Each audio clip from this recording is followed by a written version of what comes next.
This week on Who Corner to Corner, to give us your top 3 Doctor Who stories: Genesis of the Daleks, City of Death. You are missing the optical delight that is Geoff's shiny microphones. It's got me all a quiver with excitement, that has. RTD, take note. The Curse of Fenric, the pertwee story of them all. Inferno, probably. It's going to be 3 Jodie stories, isn't it?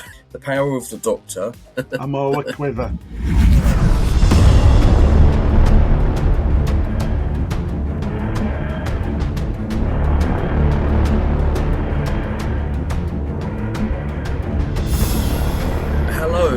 Welcome to Who Corner to Corner podcast.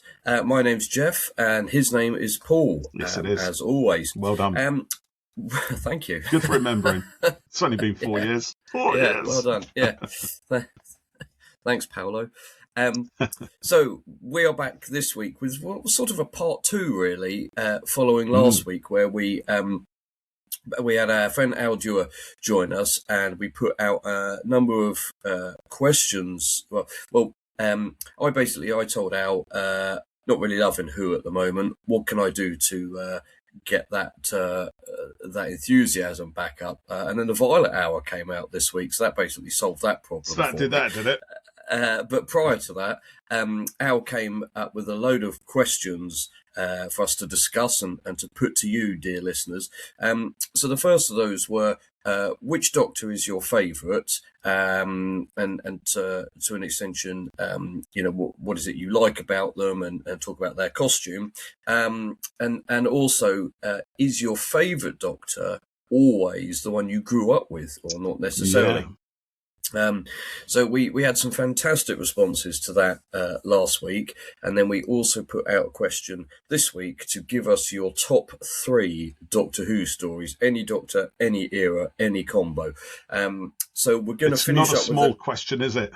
It's not. That's a big one. The big questions, yeah. The ultimate question. So we're going to finish up some of the favourite Doctor comments from last week that are on Twitter. Yeah, it's read loads. And then we did. This has been fantastic. And then come on to the top 3 episodes stuff as well, and probably talk about missing episodes as well at some point, which has broken in the last couple of days. Got me all a quiver with excitement. That has. I'm all a quiver. It's a big thing. It's a big deal. I don't want to know. Hey, it's not often I get all a quiver with excitement. Look at you with your shiny microphone, honestly. Yeah, no, if you're not only watching listening on YouTube, to this on audio, you are missing the optical delight that is Geoff's shiny microphones. Literally like an LED heaven. It just shines with light from above. Let me just turn it. Oh, there you go. We have a bit more of that. It's blinding my eyes. I can't see. Crikey. It's quite a thing, that, isn't it? Did you get that, Temu? Via Amazon. Yeah. Yeah. So, right. Going to favourite Doctors. Greg Cox on Twitter says, I grew up with 1 to 4.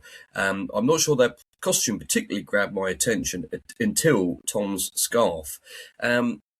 That's quite interesting. I can't remember if I said last week, I like characters in a costume, by which I mean not just wearing a shirt and jeans or a jacket and jeans. So I think we had talked about, I've been playing the new Resident Evil game, and the character Grace is brilliant in it. But she wears a leather jacket, white T-shirt and a pair of jeans. I mean, it's just every day. Can't go wrong with that combo, can you? No, but it's not particularly thrilling. It's not very exciting. Whereas the Doctor, the costume is somewhat more flamboyant, somewhat more, exciting. Well, let's hear the 9th Doctor. In which case, which I also said, didn't I? I think, yeah. Whilst it worked for his incarnation, it wasn't exactly the most woo. So I sort of understand what Greg's saying. Although with Third Doctor being quite frilly and flamboyant, that's sort of quite a standout, costume in some ways. But that was very interesting, yeah. Michael Moslin says, Love 13th Doctor, the minute she got up from falling into the train and took control. After the dour era before, she was fun, witty and charismatic. My favourite Doctor, played to perfection. Her costume was quirky and one that anybody could wear. RTD, take note. Old enough to watch the show back in the day, but don't remember anything about it. On a rewatch, Troughton might be my favourite besides Jodie. Shame so many missing episodes, Michael says there, until a couple of days ago. I got 2 more, didn't we? Yeah, I think that's interesting, the dour era before with Capaldi, because it seems a bit harsh, doesn't it? Well, I don't know if it's harsh. I think that the era is quite dark, and I think that it certainly wasn't for everyone. Like any era can be not for everyone, But Jodie's era was definitely, a much brighter, more joyful, era after it, like more consistently joyful. Capaldi did have joy, but when he first appeared, he was grumpy and calling dead people lasagna and stuff like that, and that was his incarnation, and he softened and he mellowed, which was the arc. But when I sort of think about it, it is darker overall. Enough. So and then we also had. Here we go. 60s man. He said, favourite Doctor, you really have to ask. And there's a picture of Capaldi with Jenna. So it's almost like I planned to read those two out after each other, wasn't it? But I did not. Did not. Tony Lewis says, also, I'm just going to say, actually, 60s man. Is that who I'm thinking of? No. Sorry. Tony Lewis says, I like all of the Doctors, but my favourites are Peter Davison from the classic era and Capaldi from the reboot. And a very close second because he's from the North, and it was awesome to see one of my fave characters from the telly sound like me, Christopher Eccleston. Yeah.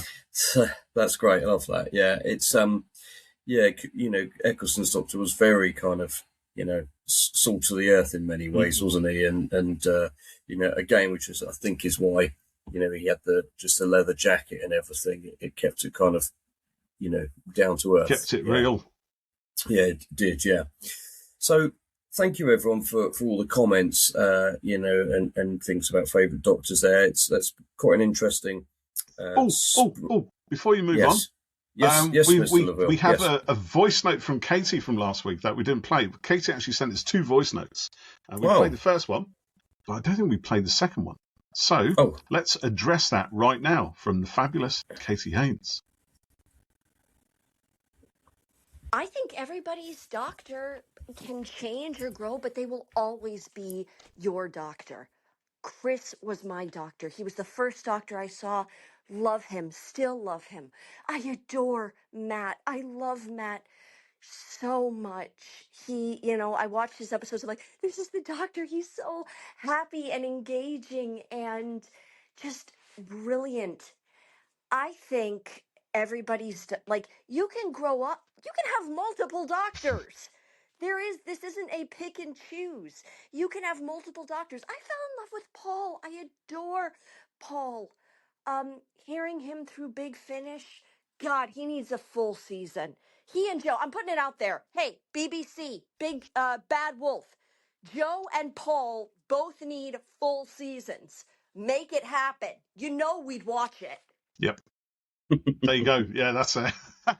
Brilliant. Well done, Katie. Thank you for that. I will second that, actually. I'm happy to start that campaign right now. I know we keep saying Doctor Who should always progress, always look forward and everything else, but I would happily sacrifice all of that for a full season of the 8th Doctor. That maybe in some way could lead to what happens next in Doctor Who. Who knows? That thing they did the night of the Doctor where we saw Paul McGann back on, regenerating into a young John Hurt via we saw him in a sort of bronze mirror thing, didn't we? But that was awesome. It was really good. I do wonder if the show is in many ways dead at the moment, and that's your words, not mine. I would never say that. If you ever see anything on our socials that says, I've had enough of Doctor Who and it's all dead, that comes from Geoff right there. It doesn't come from me. what I mean is that, at the moment, all we've got is a Christmas special, and who knows what coming after but there's loads of other stuff. Yeah, Lots of other stuff. is. You're just saying you've listened to the Violet Hour twice. What's that if it's not amazing? That makes you feel that thrill. The show, the TV show. Yeah. Yeah. And the point I want to make is that I think it's got probably quite a bit of a identity crisis, I suppose, with the public. And they don't care. They'll move on. Honestly, when it comes back, it'll be as if it was just some brand new thing. It'll be as if nothing previous had ever existed. But everyone's got a memory of a goldfish, so we're told anyway. The point I'm trying to get to is that if they put out a special with McGann, a mini-series of McGann, the general public would be like, what's that? Who is it? And it would have to tie into continuity and stuff. But you're right, they probably wouldn't care. But also, no one cares anyway. So they might exactly. Just do it. Just exactly that. Well done. Well said, Geoff. Absolutely right. Yeah, I would totally go with that. So let's come on to the next big question, which was, what are your top 3 episodes? I haven't actually really thought of this, so I'm just going to bypass this and go to some other people for now. Oh, you sausage! you chickened out of it. Yeah, just I'll like come that, back because to you haven't put any thought in it, so you're just going to give yourself some thinking I can't time, answer. is it? It's too difficult. If I should have asked Al what are his top 3. So, over on Twitter, Braden Smith says, I mean, it's so hard to choose. City of Death is my favourite. Genesis of the Daleks is quintessential Who. But then I'm not sure what I'd pick third. I'm gonna reply to Braden as we're talking now. We're going. Hopefully, he'll then listen to this. Going to need an answer for your third choice, please. Right. What do you say? City of Death. Yeah, that's a good one. I like City of Death. That is really good. Let's go over to our friend Jonathan Wilkins from Titan Comics. He says The Chase, Human Nature / Family of Blood, City of Death. 2 votes for City of Death already. Death. Very popular story. And then following on with this trend, actually, Paige says, I don't know if I can rank a top 3, but my favourite ever is Genesis of the Daleks. Truly do not think the show will ever top it. Oh, that's quite a thing, isn't it? You know? What was that? That was me playing with sound effects, because I've loaded up. Ladies and gentlemen, I had to wait about 15 minutes before Geoff jumped on, so I was kind of making myself busy with loading up some sound effect files on this. Just going to cut this next section where I say some rude words to Paul. Hey, look, whatever we can to help engagement, that's what it is. To make things a little bit more lively. Fuck off. Language. Steve Tudor. I do apologise on behalf of my so-called friend here. Steve who? Steve Tudor. Steve Tudor. Oh, Steve Tudor. Yeah, we know Steve. In no order. The Curse of Fenric, Genesis of the Daleks, the Daemons. Demons. Ooh, yeah. How do you pronounce it? Demons? The Matt Damon. Say Damons if you like. I retain the right to change my mind if asked again in 30 seconds. I'm tempted to say, answer it again now whilst we're on there. Well, do you know what? This is the thing, isn't it? Because I think your top 3 or your top 5 or whatever it is in your Doctor Who stories, or not even Doctor Who, whatever it is, kind of changes depending on many things. What the weather's like, what mood you're in. Maybe it changes the older what you can get. Remember. And if you forget things, all of the above. But I think also you revisit stories as well, and maybe stories which you thought were not so good when you watched them before suddenly seem to acquire a sort of quiet magnificence that you perhaps never appreciated previously. Yeah, that does happen, yeah. TTL Productions say Blink, five Doctors, Pyramids of Mars, and a special mention to Vincent and the Doctor. We'll allow that. Yeah, you can have that. Very unique Doctor Who story, that one. Yes, it is, yeah. Now, David Pearce, music reviews, says, I've actually changed my third choice as I was sending the voice note. It took a lot of thinking about, so my final handbrake turn was a surprise even to me. I just decided to go with it. So I think that's a cue there, That's Paul, a cue, isn't it? Yeah. Let's hear from David then. Okay, this is difficult to narrow down, but I have my three. Come on then. My first one is The Demons. I think that is the epitome of the unit family with John Pertwee, Katie Manning, etc. And it's a brilliantly paced story. It's got humour, it's got horror, and it of course has Chap with Wings, 6 rounds rapid. The second one I'm going to choose is Seeds of Doom from Tom Baker, yes. because I think that one was the most overtly horrifying of that era, at least to me. When the Crinoid takes over the human beings, that is actually really very, very scary. Certainly was to me as an 11-year-old. I haven't watched it for a while, but I think it probably would still be now. The third one, I'm going to go for the new series, and I'm going to say The Christmas Invasion. Okay. It was the perfect introduction to Tennant, and it was just an absolute blast from beginning to end. It was. Thank you, David. Brilliant. Thanks, love that. Yeah. Seeds of Doom. I will agree with David on all of those are great choices. A Christmas Invasion, I mentioned that I think last week with Tennant and quite like it. You're a fan. Staff joke, but it was a great episode. Even though he spends a huge chunk of the episode in the bed, not doing anything, but then when he gets up, he's fantastic in it. And it reminds me, I don't know when it was, a few years ago now. My friends from America were over visiting, and we put TV on. This was back at my you put dad's TV place, on, and randomly found The Christmas Invasion. And I said, "Oh, look, it's Doctor Who. This is one of my favourite shows." And of course, it's being American, they didn't really know it. And it was a bit where his hand got chopped off, and then it regrew, and he goes, "These are fighting hands," or whatever. Then he has the sword fight with the Sycorax. And my friend Carol, she said, "This show is absolutely bonkers." It really is. Yeah. I was like, yeah, pretty much, yeah.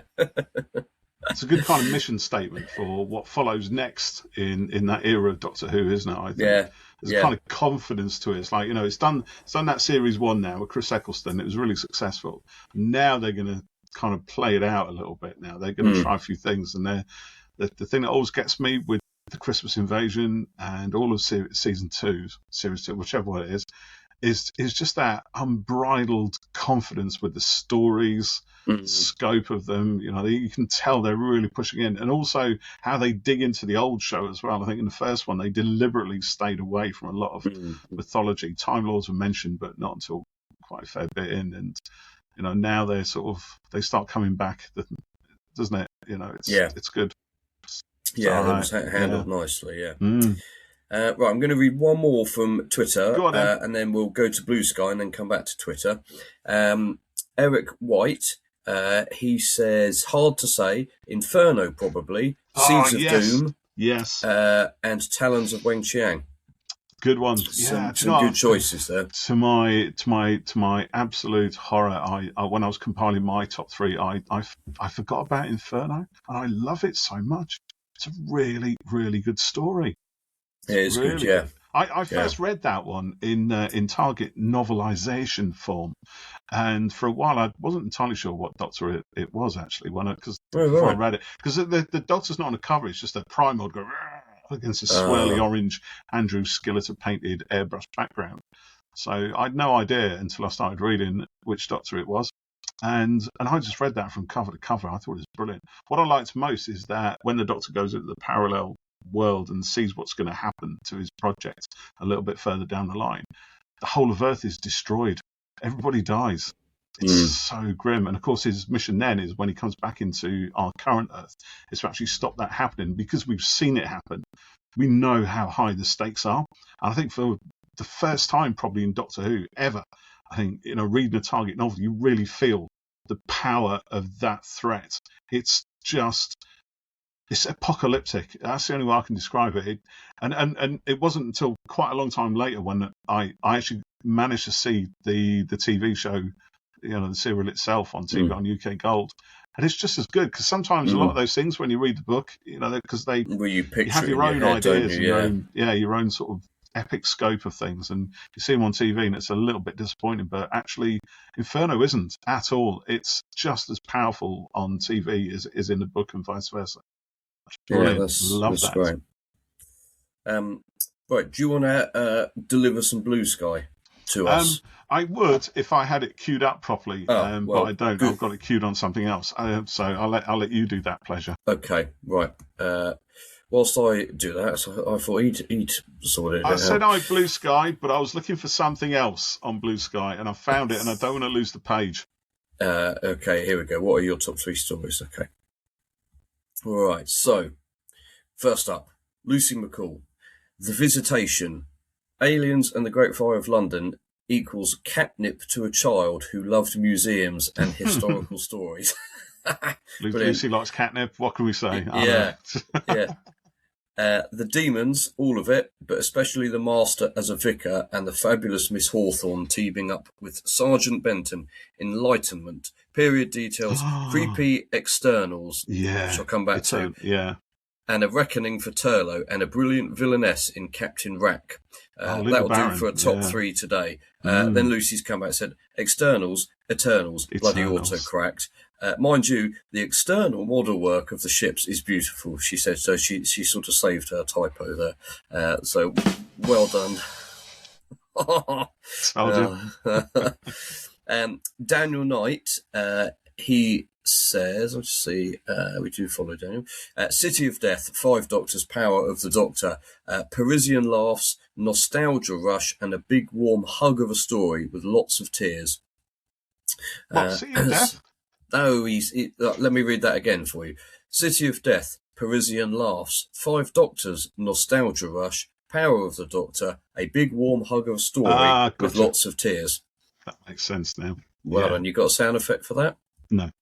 No. Okay, moving on. Joe Short, The Invasion, the beginning of Unit, Tobias Vaughan, and that Cyberman scene. I don't know if people can hear me when you keep barking out. Yeah, they can hear you. Don't panic. It's all good. They can't hear you anyway. I've turned your volume right down. Shut up. The Time Monster, the pertweest story of them all. The pertweest pertwee. I don't know about that. Is it really? Well, it's just Joe's opinion. Contentious. Yeah. The Demons, just sublime in every way possible. Yeah, maybe. Mark's tag. Rosa, World Enough and Time / the Doctor Falls. That's a real sort of mix there, isn't it? I like it. Yeah. That's got light-hearted fun, something quite, powerful and real world, and then something kind of quite sci-fi and dark. That's actually a it's quite broad, isn't it? I like that, because that kind of is almost like three quite important corners of Doctor Who story types, I think. Yeah, past, present, and present, past, futuristic and sci-fi. Yeah. There's no horror one in there, but then we only asked for 3, so Yeah, true. Yeah. If there was going to be a horror, if you're going to pick a horror, one of your favourite horror type Doctor Who's, Geoff, what would it be? Do you think? What, one episode? Yeah. Say one of yours has got to be horror. What would it be? Maybe that's what we should have done. Actually, think. What is your favourite horror type Doctor Who story? Your favourite historical? Your favourite sciencey sci-fi? Oh, that's a good idea. Your favourite character piece, maybe. Mark's tag has got us thinking. What is your favourite in each of these? Maybe we should do that for next time. Yeah, okay. Bank that one. Make a note. That one. Hey, make get another episode out of this. Bleed it dry. Put that one in the bank. Right. Matt Michael says City of Death, The Five Doctors, Day of the Doctor, because of nostalgia, friendship, and fun. Day of the Doctor, I do like that. I'm assuming, in contrast to Joe Short, he's Matt saying City of Death, 5 Doctors, then the Day of the Doctors, because it's got nostalgia, friendship and fun. He's not saying City of Death is nostalgia, 5 Doctors is friendship and Day of the Doctor is fun. See what I'm getting at? I see what you mean. Yeah, well, maybe it is. Maybe that could work, I think. Yeah, Matt, let us know if you're listening. Right, Paul Todd. Oh, he's done a countdown. I like it. Is this meaning it's definitive, Paul? Oh. Number 3, the Doctor's Wife. I always took you where you needed to go. I've forgotten about the Doctor's Wife. Damn it, that was good. Have you got your top 3 yet? No. It's because you're doing all the talking. It's either going to look really biased or be completely it's going to be inaccurate. 3 Jodie stories, isn't it? Let's be honest. 2, the Ark in Space. It's almost too horrible to think about. Yes. And in at number 1, the first occurrence of Blink. Sally Shipton, Sally Sparrow, I'm going now. Don't look at me. Paul, that's very brilliant. good. Love that. Thank you very much. Right, I'm going to pause the Blue Skies there. We've still got some more to do. Paul, have we got another couple of voice notes? We have. I do believe. We believe. have David Pearce. So let's go back to Katie, actually. Katie Haynes sent us a voice note for this particular episode of our lovely podcast. Let's hear back from Katie again. Got to start off with The Empty Child. That was my first ever episode, and it kick-started me into my love of Doctor Who. Gonna jump to 10 and School Reunion. One, because that is the episode that introduced me to Sarah Jane, and that is the episode that introduced me to my favorite companion. I'm sorry, he's my favorite companion, K9. Yeah. And then I freaking love Village of the Angels. That is the episode that got me to be afraid of the Weeping Angels. I was not scared of them before. They didn't impact me, I think, the way that they impacted other people. But that was the episode where I was like, oh my God, okay, I need to be in fear of these things. Yeah, those are my top 3. Brilliant. Thank you, Katie. That's a good one. Those are really good choices. Village of the Angels. Reunion. Yeah, that's a good story, isn't it? I fear we're going to come back to that. Right, Daniel Rawnsley. First of all, I'll say Daniel did 4 tweets, and the last one says, apologies for the essay. But I'd like to say, you can shove your apology, Daniel, because you don't need to apologise for giving us so much stuff here. Honestly, I think we said it last time, but the response to all of this has been fantastic, and we're really pleased, and hopefully this will continue with things going forward. Blue Sky's been pretty good for us, hasn't it? Good, because all the nice people on Blue Sky. That's right. Yeah, I think so. Yeah. Well, that's not. No, well, there's still nice people on Twitter. There are still some hanging on. Yeah, but us, obviously. So this has turned out well. So Daniel says, "Go on, yeah." It was, which one's becoming what? I was going to say, it's becoming increasingly difficult to find decent people on X, as it's known these days. Yeah. It's not Twitter anymore. Twitter was the old, when it used to be actually full of nice people and you could have a good old conversation, maybe a bit of an argument at times, but it was, it's a totally different vibe now. Yeah, it's absolutely, yeah.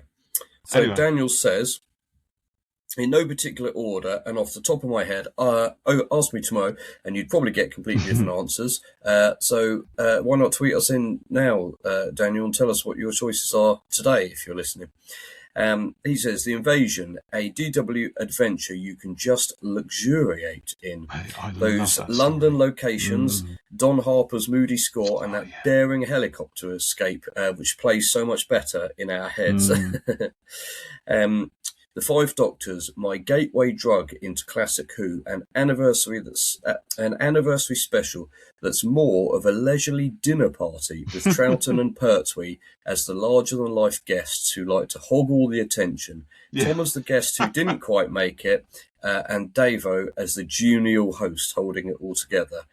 Daniel, these descriptions are brilliant. I'm loving this. Tooth and Claw, a supercharged horror of fang rock riff that I can throw on whenever I feel like it. I adore the CGI werewolf, the pacey direction, the exhilarating chase sequences, the adrenaline junkie arrogance of the Doctor and Rose, and Pauline Collins, who outclasses everyone as Queen Victoria. Yeah, she's good. Brilliant.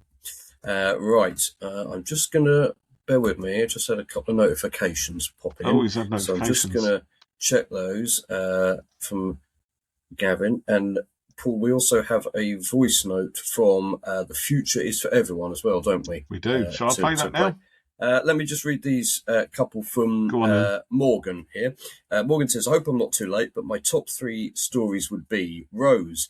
It introduced me to Doctor Who when the show came back, and I fell in love with this wild show.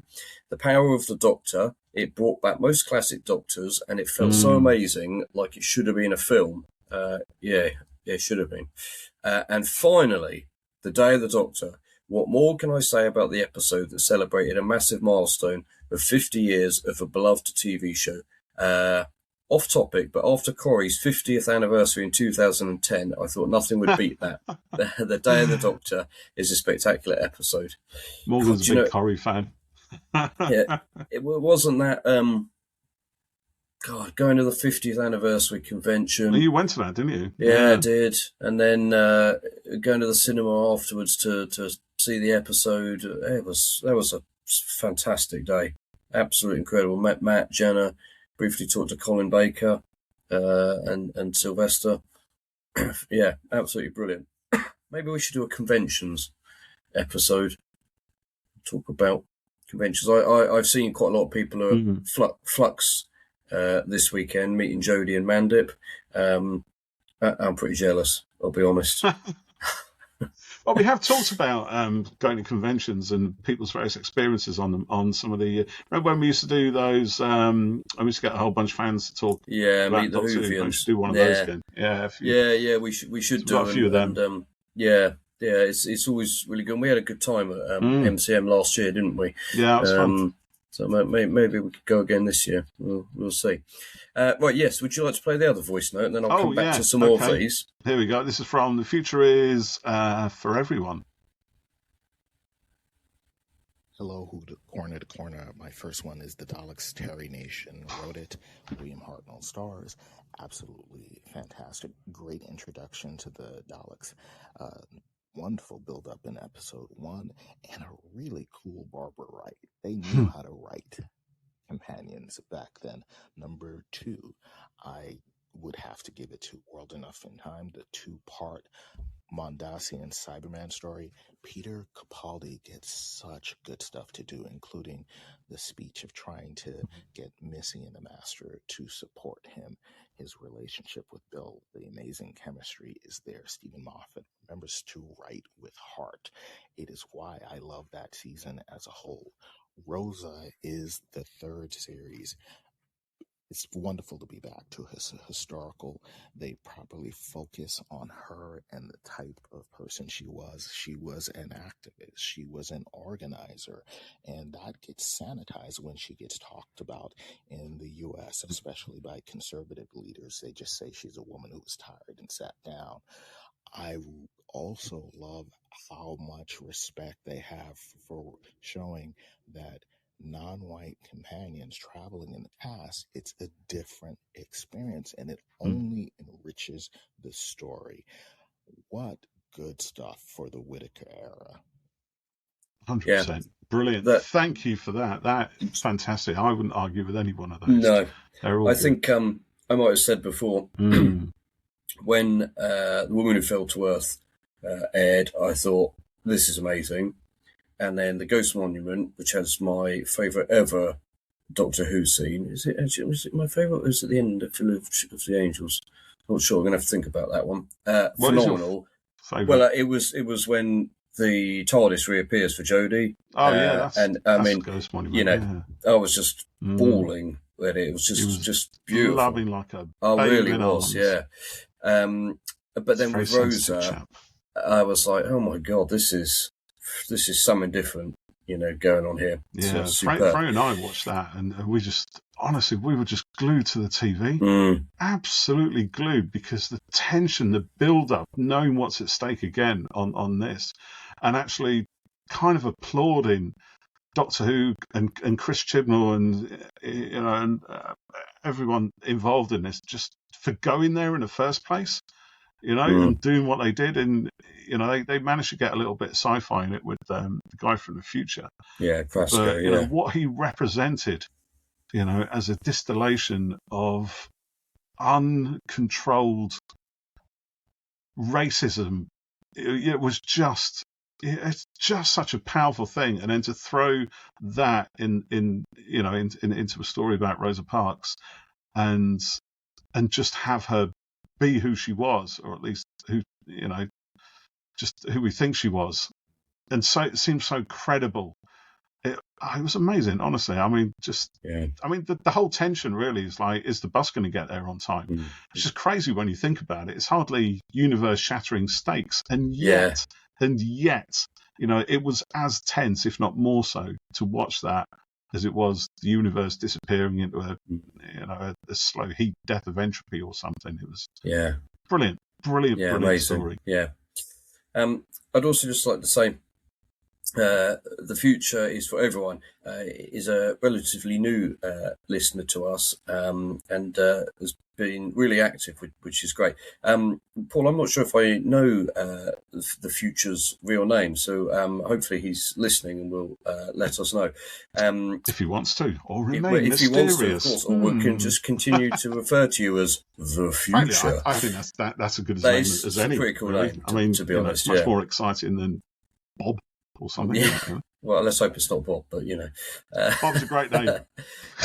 But I'd just like to say that it's not as good as Paul, obviously. The Future has tweeted Blue Skied us, or what do you call it? Blued us earlier today. I don't know if you've seen this actually, Paul. I've just opened it now. Actually, it took me a while to realise I could actually open things in new tabs. Obviously, so I've got Blue Sky in front of me now, and I know exactly what you're going to read next. So I'll just sit back and take it. He says, I am 3 stories in with your audio dramas. If Winter Comes, Antique Antics, and The Dark Hill Mystery. I'm enjoying the performances and production values. Lucy McCall and Geoff Cockrell's writing makes me look forward to more stories. Thank you. That's great. I tagged Lucy on that, so I thought she'd appreciate seeing. And did he also listen to Princess and the Rebel? Yeah, gave us a fantastic review on that. Yeah. Said it was the best Doctor Who story ever. Just saying. Yeah. Just put that one in there. Thank you. That's brilliant. Right, I've got one more comment over on Blue Sky, actually, which is sort of continued over on Facebook from Eleanor Jodie Alashevsky. That's the one. Sorry, chaps, I'm totally unable to narrow it down to a number like that. Maybe 300. And then over on Blue Sky, she says, I am totally unable to narrow down stories I love, to such a tiny number, even with the TCE pointed at me, tissue compression question. I'm loving people's responses. Thank you all. Eleanor, I'm with you on that. It's a bit bastard hard, this. Which is why I haven't. It was your idea? No, this was ours. This one. It was ours idea. Yeah. Oh, okay. We'll explain now. And he's not here, actually. No, he has an answer for this crime that I hope he's all right. He hasn't replied to my... I said, let me know what your choices are. Probably playing his new figures that he can't tell us about. He might be. So back over on Twitter, Giltster says, Genesis of the Daleks, The Day of the Doctor, and the Caves of Androzani. Dennis also messaged me recently. He said, I hope I didn't spoil a load of Avatar stuff for you, because we were discussing some things that we thought were cut from 3, which I hadn't heard about before. And I wasn't annoyed, Dennis, at all. I enjoyed the conversation, but obviously if it does completely spoil 4, I will come for you. All right? in 6 years, whenever they come out. The terror. Talking of that, because I must, no, Cameron you don't says have to. It's very likely they'll happen. So that's... I have no idea what he's talking about, ladies and gentlemen. Avatar 4 and 5 happening. I thought you meant something in... like the story development or something. He had the actual film themselves. Yeah, no, it wasn't officially decided if they were going to happen. Okay. He says it's very likely. Going to be more, they're all written and they've shot part 4 already.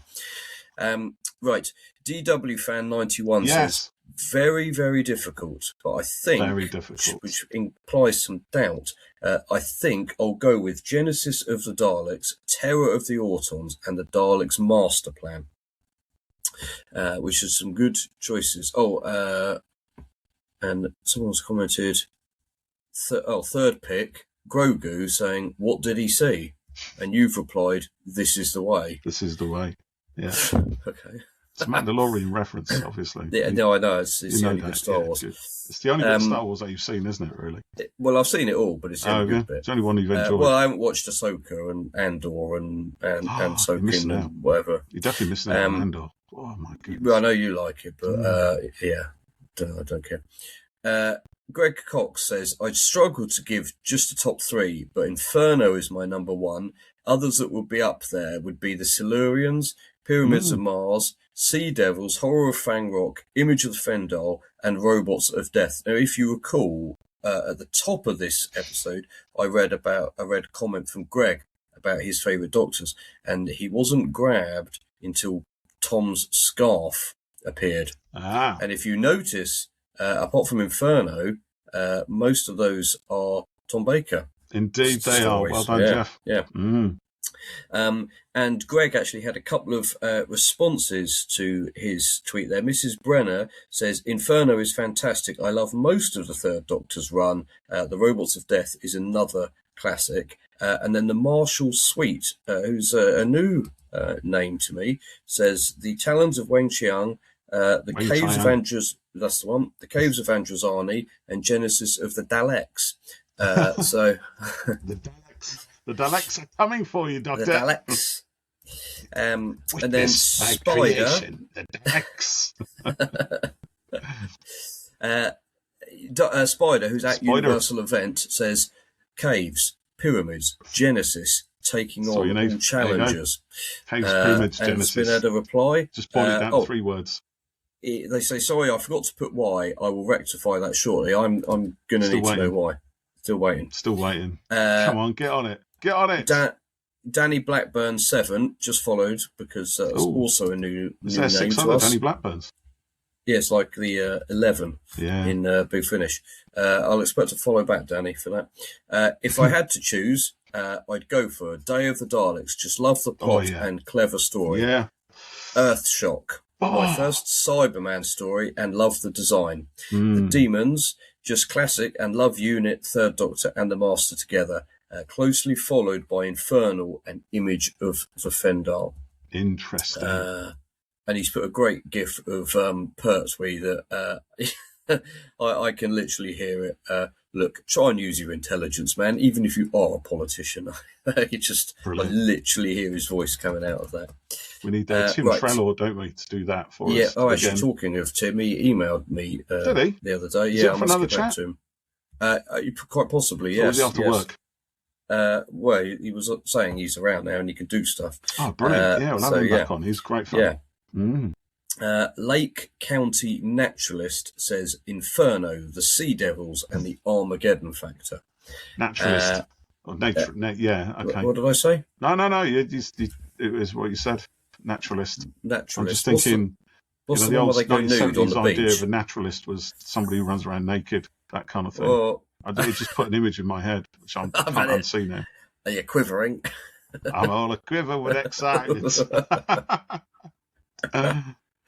Right, Deb, who is also a new name to us, at Spencer Road 2, says, Evil of the Daleks, love the human factor and the Doctor / companion conflict, the Mind Robber, so different and creative. Yeah, and the Web of that one. Yeah, and the Web of Fear, so much atmosphere. Brilliant selection. I love that one. Paul says Earthshock, The Caves of Androzani, and Heaven Sent. And fantastic. Braden Smith has just replied to say, fine, I'll go the Aztecs for my third choice. Excellent, Brennan. Do you know what? That is a great choice. I think the Aztecs is one of the best First Doctor stories, bar none. I think it's just brilliant. It's just so well done. It's quite theatrical, but the script is solid. And they do perform it in a way as though it's kind of on stage. but it's just absolutely captivating. I love it. It's a brilliant story, the Aztecs. Love it to bits. Also, I'm absolutely loving that we've had that reply in real time. In real time, it's amazing. Chatting. Oh, brilliant. Love it. Modern technology. Great.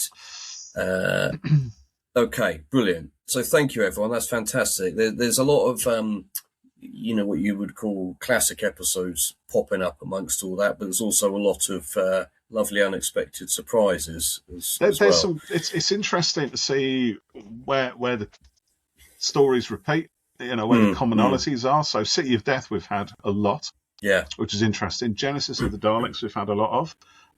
The Demons also we've had a lot. We've had a few people say Inferno, and not so many people saying, well, a few saying Caves of Androzani, a few people saying Earthshock. So, and it's interesting when you look at these DWM Best Doctor Who Stories of All Time polls that they do, those do tend to be the stories that keep cropping up, and things like Blink as well. I'm pretty sure Heaven Sent and World Enough and Time / The Doctor Falls, those big powerhouse stories then tend to kind of come in, don't they? And what was it Jonathan Wilkins said, Human Nature, Family of Blood? Yeah, that's also a great choice. Yeah, that's a good one. I'm debating actually. Do you know? I do think, because obviously that particular story is based off Paul Cornell's own Virgin New Adventures novel, what he did right for the Seventh Doctor. But I think the TV show is arguably better than the novel. I mean, I love the novel when it came out because it was just so original, so different. It's I say that in a way, it's kind of like the sort of myth of the fallen hero, the fallen god or the fallen hero, or Superman without his powers. It's that kind of story told over time. But I think the way they play it in the TV show, and the fact it ties into this whole chameleon arch thing, which allows the Doctor to, and that's reused in some key ways, especially right at the end of that season with the Masters reveal.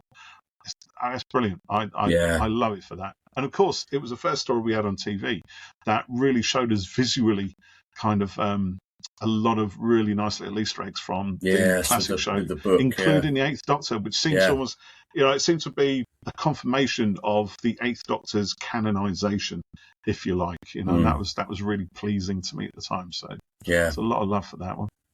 Yeah, that's good. So, have you got a top three? I do have a top three. Yeah, do you want to know what they are? No, I don't know. No, okay, fair enough. I will tell you. Are you ready for this? Spill it. Okay. In number 3, it is Revelation of the Daleks. I say number 3, actually. I kind of just literally wrote them in a 1, 2, 3 sort of order, but they're not in any particular order. I just love Revelation of the Daleks. And number 2 would probably be... see, I do struggle, actually, but I'm going to go with 3 what I wrote down. Number 2 is Earthshock. Yeah. Or Logopolis, or Castrovalva. But number 1 is... Go on, you know what number 1's going to be, don't you? Is it Love and Monsters? No, it's not Love and Monsters. Close, almost. That would have been 1.5. Yeah, go on. Caves of Androzani. It is the Caves of Androzani. Yes, it is. Well done, Geoff. You absolute star. Congratulations. You win the top prize of a year of my bad jokes. No prize. An official no prize. Yeah. But there you go. I mean, it could have been The Curse of Fenric. I was trying to think of some modern, some modern era sort of Doctor Who stories. There are a few that would, but I just think, I don't know. I mean, I do love the modern show.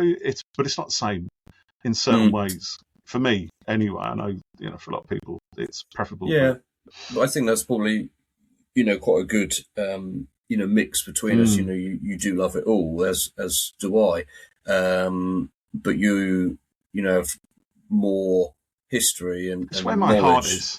I think that's all it is. It's just my heart is with the old series, and that's not saying I don't enjoy the new one. I think it's maybe because I'm older, perhaps. I'm not coming to it as a kid, which is the way I approach the older series. But yeah, it's still good. Oh, God, it's really hard. Come on, then. If Just pick one. Just pick one that might be in your top 3. Oh, well, easily Village of the Angels. There you go. There's a start. It's spooky. Like Katie said, it's scary. It makes the angels really terrifying. There's the psychic kind of mind reading type thing going on in it. And obviously it's got that astonishing cliffhanger. Still after all these years, just amazing. Yeah. I just want to show you. I might have shown this on here before. Jeff reaches behind him for an object and presents it to the camera. Our friend Scott Richards, who is AKA Gallifrey Customs, presented me with this fantastic customed 13th Doctor Weeping Angel figure that he put together, and he gave it to us at Comic-Con last year, didn't he? You were so overcome with emotion. When Jeff says that he blubs, he literally does. I watched it happen in real time. I watched the whole event unfold. It was quite emotional. What a lovely thing to do. Because I talked about on here how much I love that story, and I wanted. I've let's be honest, I've nagged out a few times to sort me out on that. No wonder he didn't turn up tonight. Yeah, he's fully thinking, oh God, he's going to ask for a week and 13 again, And Scott does just lovely, so that sits on my shelf behind me here. Sorry, before we move on, do you know what I love the most about that story? What is my standout moment? No. I love it when so there's a bit where they tear up the drawing of the angel. Doctor tears up, throws it on the fire. I thought it was great, but then the angel assembles itself in the fire. And I agree. Was it Eleanor Jodie who said? No, it was Katie. Katie, I beg your pardon. It was Katie, wasn't it? Yeah, that's right. On the voice note, she's absolutely bang on there, because that story really it moves the angels into a new direction. Yeah, and because of what we talked about it a couple of podcasts ago, didn't we? That cliffhanger that you're going to go on about in a minute. It shows how cruel the angels are. That it's not in their nature to be like this. They choose to be like this. They choose to terrify people and do what they do, and I love that. And it's one of the things I love the most about the Chris Chibnall era, is that the bad guys, they are really bad. They literally have no redeeming features. There's no redemption for them. They are beyond it. Most of them, anyway. They are really just nasty people and beings from another world. So you're right. The episode pushes the angels forward. It comes out as fire. They're coming out of the TV as well, aren't they? Reaching out and stuff as well in that one. We've kind of seen that in a bit in the Moffat Flesh and Stone, the Moffat one, which is also superb, but it's only on the screen, and whatever holds an image becomes an angel, which is a great twist on it. It's a great philosophical idea as well, isn't it? Yeah. Because it's all about things that are in the eye of the beholder. It's almost like an expression of that saying that you hear: if a tree falls down in a forest, you hear it. Does it really happen? And that's the thing about the angels. They exist in a kind of in a sort of a state of uncertainty. And that state is in flux. It's like a waveform until you lock it with observation. You see it, which is bang in line with quantum theory. So, the very act of observing a thing makes it real. So if you carry that onto an image of the thing, you're observing an image of the thing, which is as good as the thing itself. It's like, it's again, it just plays that nature of reality. It's thinking about, if you watch stuff on TV as a child, do you know the difference between what's real and what isn't real, or even as an adult half the time, what's real and what isn't real. Yeah, well, particularly today. In fact, funny enough, exactly. I watched some of the first Captain America with my kids earlier tonight. Ethan and I have been trying to watch it for ages. And we got to the bit where Bucky falls off the train, and Phoebe said, "Is that real?" And I said, "Well, in the story, yeah. Is that happened to him? Well, not really, no." And she was quite confused about, whether it was real or not. And, I do wonder, like, which I also love, but, when they see a CG thing these days, they just accept it, which I think is quite nice, really, that, they're totally caught up in something and they're not questioning oh yeah, that looks fake, or doing all the moaning about stuff. So that was quite good. She did not like the Red Skull. So It's quite scary. It is quite scary. Face, yeah. I'd probably also put Power of the Doctor, unsurprisingly, but like a couple of people said, it's not only a sort of great, wrap up send off for Jodie's era, but a really great kind of love letter to the show as well. Yeah, and to the whole of Doctor Who. Yeah, and does some lovely stuff with, sort of making some classic Doctors, alive again. Yeah, and talking to the companion and kind of, giving us a little update, development and progression of things with them, which I thought was really nicely done. And a spectacular opening, a beautiful end, and it was big and dramatic, but it didn't feel like it was just usual end of the world, end of the universe type agreed. Stuff. It still had a big scale to it, but it did it in a different way. It did somehow, and made it about the Doctor again. I think that's it. It is about the Doctor, and it's also about the Master as much as it's about the Doctor as well, isn't it? And the way those two have always kind of orbited around each other. I love that, and it's nice also to see the Master kind of interacting with, like Tegan and Ace as well. And again, just those little cheeky callbacks to the original series. Yeah. The only thing I that kind of puts me off watching that, and it sounds really petty, I know, but is I mean, I love the regeneration, but as soon as the 14th Doctor arrives, I'm like, I just it just puts a sour note on it all for me. That last. I don't know what you're talking about. It just ends with the regeneration. Your feed just cuts off straight away. Yeah, it does. Yeah. Maybe I should come around to your house and watch it. Watch my version. That sounds much more enjoyable. Dear. And what would I put as a third choice? Drum roll. I'll give you a drum roll. Give you time to think about it. Ready? I can't pick. I really enjoy Nikola Tesla's Night of Terror. I really also like Tooth and Claw. That's great fun. I love Flatline. Yeah. The Doctor's Wife that someone mentioned. That's great. This is not 3. This is much. No, it's really hard. I'm going to go. So you've got with top 2 so far. Top 2, yeah. I'm going to go with that and leave that on a cliffhanger, which is almost as good a cliffhanger as that. If you're only listening, it's a Weeping Angel 13. Right. Thank you, everyone. That was great. Oh, we're done. Okay, fair enough. It's like an hour of stuff there. Yeah. Doesn't that time fly when you're having fun, Geoff? It doesn't it? Yeah. Marvellous. So we need to work out what our topic for next week is going to be, and then come to that. This is nice. The future is for everyone has just replied to Lucy on Twitter, where I tagged and said he's said nice things about her writing.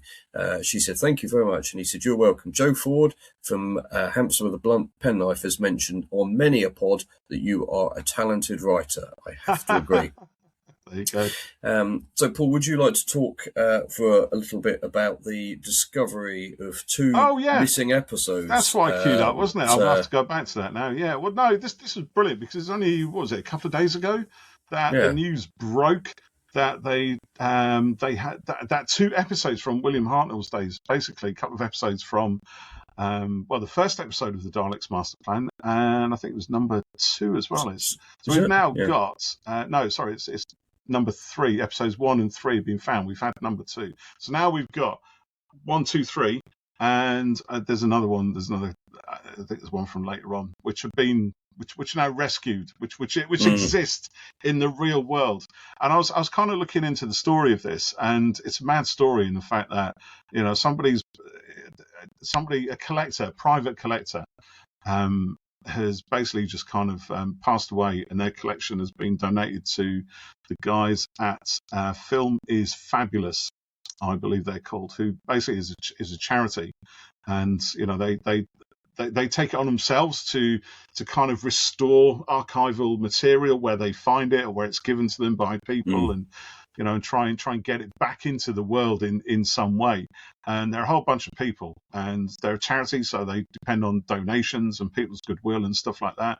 And if you look on our Twitter feed, we'll put some links to them. So if you want to find out more and donate, you can certainly do. But I honestly thought this was fabulous because, we can't. I think a couple of years ago we kind of got to the stage where everybody was sort of thinking, there are no more episodes to be found. If we were going to find them, we would have found them by now. Somebody would have come forward if they were hanging on to them, or if they were in a TV station in a cardboard box at the bottom of the staff toilet or something like that. Somebody would by now have found it. There's been so many people aware of this and hunting them down, but yet 2 episodes of the Daleks Master Plan just suddenly arrive like this. And I think the story is equally lovely because, another dimension to this, which makes it even more lovely, is the fact that the guys at Film is Fabulous, and I think Toby Hadoke went down there as well, Toby Hadoke, to a cinema in Leicester, and they got Peter Purves up there.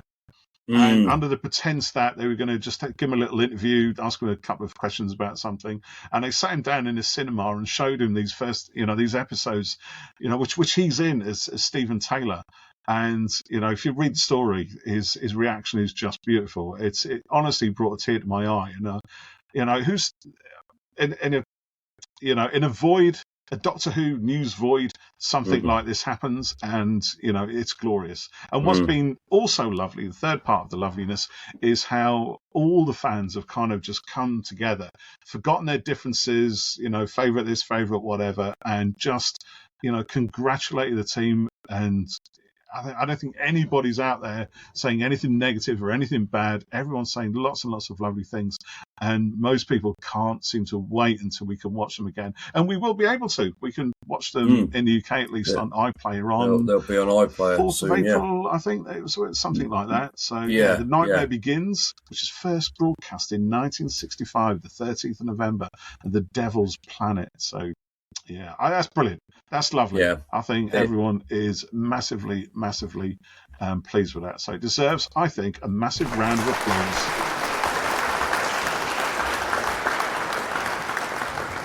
There you go. That's our team out the back there. It's brilliant noise, brilliant news because it's really noise. A brilliant noise. Fantastic news because I think we all just kind of thought that was it now, really, for that. And there keeps being a rumor that somebody somewhere has a number of episodes and is sort of refusing to hand them over unless they get paid, loads of money. And I'm sure there would be some sort of payout for it, but it's a bit, it's a bit off, isn't it? Perhaps really, but this was great, and like you said, lovely. The guy didn't realise what he had.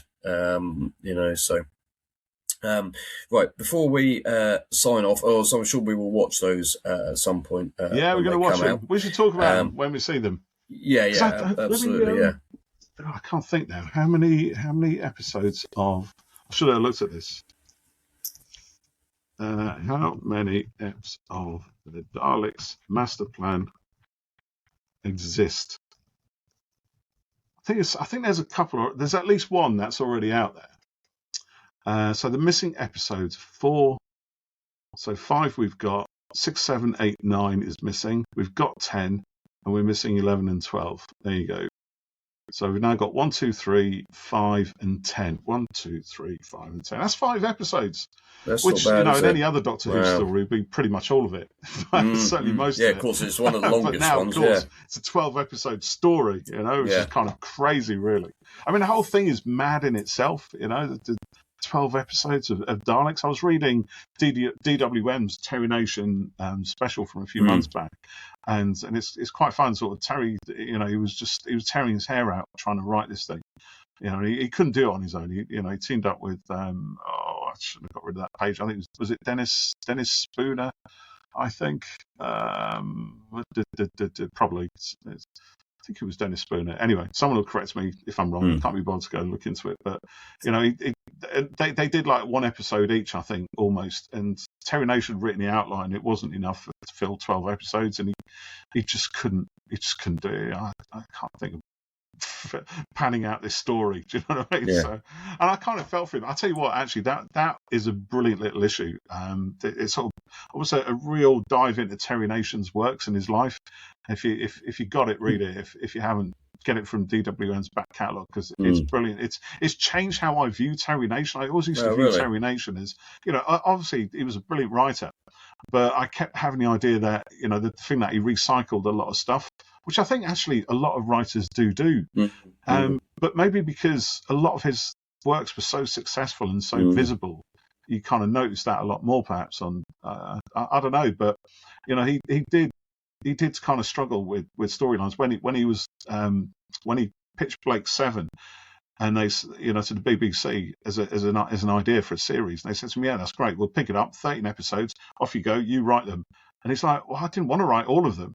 He kind of thought he'd write the first couple and maybe one or two later on in the series. But no, they wanted him to write that whole 13 episodes, and he said it destroyed him nearly. Really? Yeah. So anyway, there you go. I'm rabbiting on now. I'll stop. Just before we go, we just had a couple of blue skies come in from MJ Folds, who said, well, I tried to leave a voice note, but I rambled too long for the darn thing. There is a time limit on it. There is a time limit. Is it a minute and a half, I think? Something like that. Yeah, maybe. But you know what? If you want to send multiple voice notes, go for it. Go for it. And if anyone listening kind of wants to know where to do that, www.speakpipe.com/who's-C2C. Anyway, MJ says, I can't give a definitive top 3, but my favourite classic story is The Invasion. I loved it as soon as I saw it. Loved Doctor 2, Jamie, and Zoe. Loved the guest cast, and the Cybermen look so cool in 60s London. Story.